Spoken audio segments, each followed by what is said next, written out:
We will now proceed to a member of the majority, Congressman Franz Castro. Thank you, Mr. Chair. Magandang hapon po sa ating mga bisita mula sa DBCC at sa ating pong lahat. Nakakalungkot po at nakakadismayang malaman na sa 2017 budget na sinasabi nating real change budget po ng ating administration ay hindi po mananatili po yung Executive Order 201 na salary increase na tingin namin ay anti-rank and file salary increase po para sa ating mga empleyado. Ang katanungan ko po ay may kinalaman sa mga dagdag na benepisyo po ng mga empleyado, lalo po yung mga teachers. Yung unang-una po ay yung PBB. So mula po nung ipinatupad po yung PBB, Productivity-Based Bonus, ito po ay tumaas from 2012 hanggang ngayon po 2017 na meron po tayong 16 billion. So, meron po ba ang ating DBM ng study or assessment man lang na evaluation kung gaano po naging tumaas ang level ng productivity po ng mga empleyado at in general yung agency sa pagbibigay po natin ng PBB? Ma'am, there has been that study that was conducted by the World Bank on their findings about the PBB, and the findings there was that it was leading to greater productivity because of the teamwork and the better setting of targets, of work targets between in the management of the different agencies. Okay po. Pwede po ba kaming mabigyan ng ganong study? At sa tingin po namin, itong PBB po sa hanay ng mga kaguruan, ito po ay naging divisive instead na magbunga ito ng teamwork kasi parang nagkakaroon dito ng kompetensya. Ang ating mga schools, nagkakaroon ng kompetensya po, yung mga divisions and so on. At nakita po, na-notice po natin na kung yung maliit na school, yun po yung may malaking PBB na natanggap, whereas yung mga malalaking school na nagpe-perform din naman ng mas malaki yung responsibilidad, ay maliit po yung ganun po yung observation natin. At kahit siguro dito sa Congress at sa Senate, mas malaki ang PBB yata ng ating mga nasa Senate.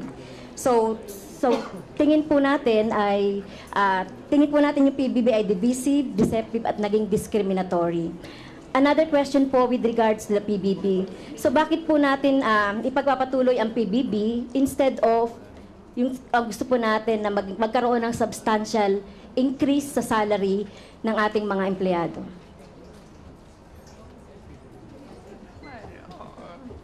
Kasi po parang tingin po natin itong PBB ay parang ipinampapalit na parang mas lumalaki para po mabigyan ng incentive yung ating mga empleyado. Pero bakit po hindi na lang natin ibigay itong PBB na to dun sa salary increase po na hinihingi po ng ating mga empleyado? Actually, ma'am, under yung EO 201 na mag-i-implement ng first phase ng SSL2, SSL4, actually meron naman on the average, salaries will increase by 27% over 4 years. Ngayon yung isang bahagi ng SSL4 is to improve yung PBB scheme. Kaya yung PBB scheme, because of the beneficial impact that we're seeing on the bureaucracy, starting 2017, yung from a flat rate of 35,000 as the best case ng PBB, it will be 1/2 of the monthly salaries already of the personnel. So kumbaga 50% of the monthly salary. Kaya yung talagang ang tinitignan naman talaga is yung dun sa SSL4 is talagang yung basic salaries is really comparable with the private sector. Okay po, ma'am. So, sa sinabi nyo yan, talaga nakita natin na discriminatory talaga. Kasi kung gagawin po nating percentage yan, ang base po natin ay yung sweldo ng mga manggagawa. Katulad po nito, yung ating BBM, Memorandum Circular Number 2016-1, May 12, 2016. So, ang pinakamataas po na basihan ng PBB ay 65%. Ang pinakamababa ay 50%. Nasa Executive Order 201, nakalagay po doon, ang PBB ay minimum of 1 month salary and maximum of 2 months salary. Sa mga nakaraan po, from 5,000 to 35,000. So sa ganyan pong policy natin tungkol sa PBB, mas lalong kawawa na naman po yung ating mga rank and file employees. So parang ang message po natin dito ay baka pwedeng i-review yung ating PBB guidelines. Kasi kung ganyan po yung percentage, kawawa po yung ating mga rank and file employees. Ang second po ay, okay po. Ay, sige, pwede po niyo sagutin.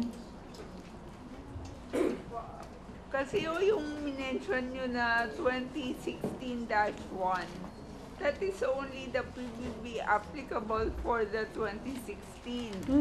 Kasi taon-taon yan, ina-update yung guidelines natin sa PBB para nga ma-incorporate natin yung mga improvements na excuse me po, hindi naman po to improvement eh.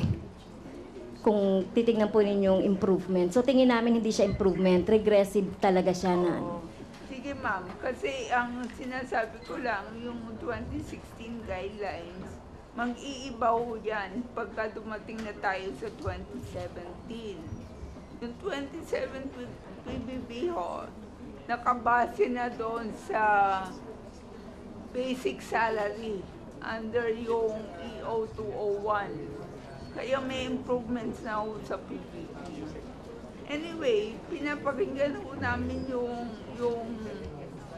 tingin yung dapat ma-improve ba dun sa PBB and we will consider it. Okay, inaasahan po natin na kasi take note lang po natin, napakalit na po yung in-increase ng ating mga empleyado mula salary grade 1 hanggang salary grade 11, including na dyan yung mga teachers, and yet yung PBB na tinitingnan na ninyong incentive ay ganun pa rin. Mas maliit pa rin para sa maliit empleyado. Ang pangalawa ko pong topic ay tungkol sa CNA, Collective Negotiation Agreement. So simula pong nung nagkaroon ng organization ng mga unions noong 1986. So yung teachers po yung pinakahuli na nagkaroon ng unions. At 14 na po yung mga regional unions na approved, na registered and accredited na ilang mga unions natin. Dito po sa pagbibigay po ng CNA incentive, dito po sa number Budget Circular 2015-2, November 23, 2015, itinatali po ng memo na ito o ng circular na ito kung saan lang po manggagaling yung CNA incentive. At ito po ay manggagaling sa MOOE and limited only to number 1, traveling expenses, communication expenses, repairs, transportation, supplies, and utilities. And it was further, ni-reduce pa na yung CNA incentive ay 50% lang dun sa savings na nag-generate from these items mula sa MOOE. Alam niyo po ma'am, yung MOOE po ng mga school, for example, kulang pa nga yun para dun sa kanilang kuryente, tubig, telepono, at iba pa. And yet, ito po yung pagkukuhanan ng CNA incentive ng ating mga teachers o ng mga empleyado. So, ano po bang masasabi niyo dito? Hindi po ba ito mapapalitan? So that, kasi, for example po, ang AC&CR, nagkaroon na po sila ng union last year, meron na pong CNA. Hanggang ngayon ay hindi pa mabigay ang CNA dahil 3 schools lang po yung merong mga savings na nadeklara mula dun sa MOOE, which is not sufficient naman para dun sa kanilang CNA incentives.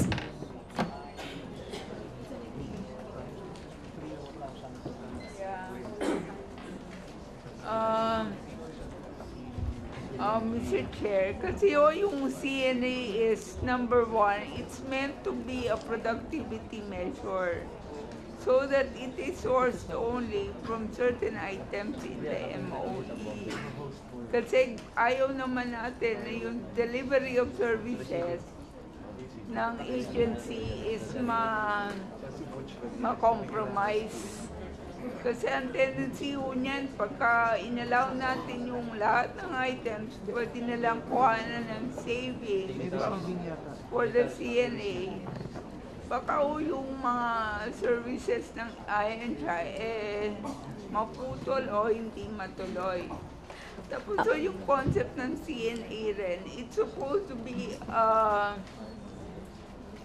resulting from the negotiation between the management in the agency at saka yung Okay.